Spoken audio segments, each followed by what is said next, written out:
Hi guys, this is Sean, your auto loan buddy. Syempre, day off tayo ngayon, Sunday. Birthday ng aking bunso na si Riri. Bakit naman naman si Riri? Yan, boss Riri. Okay, so quick content lang habang nagda-drive tayo dito sa Skyway. Syempre, hindi naman pwede mag-phone dito, no?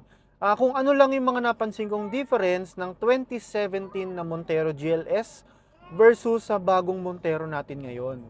Okay, simulan natin dito sa ating power windows. So, sa 2017, etong driver side lang yung naka-automatic. While doon sa ating 2024 Montero GLS, lahat ng windows natin naka-automatic na. Pagdating naman sa ating steering wheel, so sa steering wheel ng 2024 Montero GLS, meron na tayong button para sa multi-around monitor or yung 360 view ng camera natin dito.